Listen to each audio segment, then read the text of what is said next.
In the materials you picked up for the next 3 weeks, I left you an expo marker. I know that some of you already have these at home, but a couple of the kiddos did not. I'm also going to send some of these over to the essential worker childcare so that your child doesn't have to transport these back and forth each day that they are there. Each student, I'm borrowing Mr. Mason's, each student has a little Ziploc bag with our words to practice. This is a fun game called Oopsie Daisy.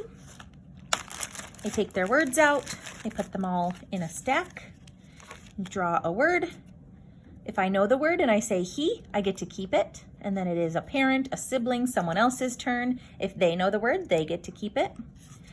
If I know the word, I get to keep it first, and we keep going. If I get a word and I don't know it or I don't say it correctly, if I say find, then I have to put this word back in the stack. I can put it in the middle or the bottom.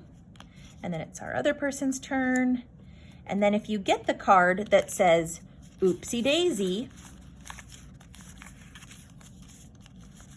find it, then you have to put all your words back into the stack. It's a great way to practice all of our sight words. I'm going to ask that we just try to keep them in the bag so we don't lose them, and that you can play them maybe once a week. I will continue to send home words to add to this stack as well. You'll get a large Ziploc bag that has an activity for religion. We're going to make a person that's doing the sign of the cross. Please wait to have this activity done together as part of our religion lesson. And then each student got a green envelope. It says UB on it. It's kind of a cute one. And then you open it up and there are some important things for each family inside. So this orange paper you can take out and keep. This paper would be a great one to post somewhere so that your kiddo can see it. I would recommend leaving this at home, even if your child comes to St. Francis for essential worker care, because they already have just a white paper version of this. So these are all of the logins. The only one that might change is Big Ideas. This said temporary login. So when we try that out, it might look a little bit different, but the rest of them should be correct on here. I sent each of you with a read to self stamina chart, and I would love for this to be posted somewhere for deer time.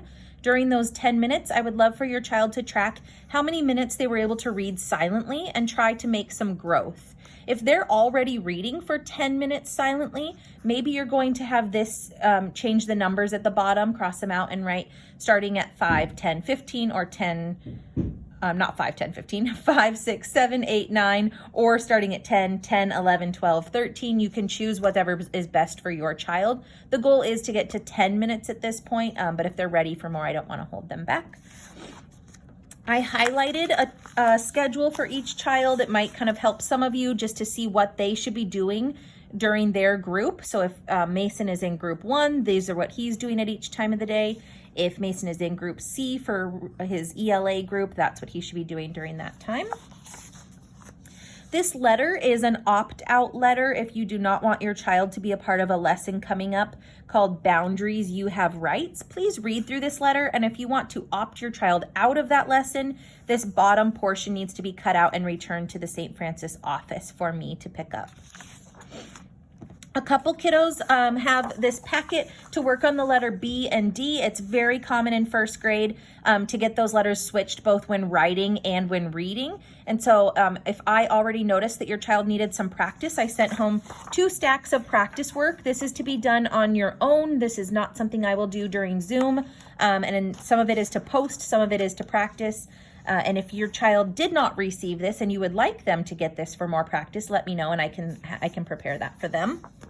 And then these will be used later for reading groups. So if you could just tuck those back into the folder, that would be wonderful. Then just like last time, you're getting an envelope for week 4, you're getting an envelope for week 5, and you're getting an envelope for week 6. Same rules. I ask that we try not to open them up and go through them too much. We don't want to misplace some of those papers. And then I've also included a stack anywhere from 3 to I think 8 books that are at, above, or just barely below your child's reading level from what I have seen. And so these are for you to keep. These books have not been read by anyone in months, so they should be maybe not new, but definitely clean enough, and they can be ones that you keep at home. I would ask that if you notice that they are too difficult or too easy for your child, that you let me know, because that's showing that they are not getting books that they at the level that they need. So those are the materials that are coming home. Take care of them, and I will be asking for the white envelopes and this green folder back at the end of the next 6 weeks. We don't know where we will, or the next 3 weeks. I don't know where we will be at that point, but this is what we have.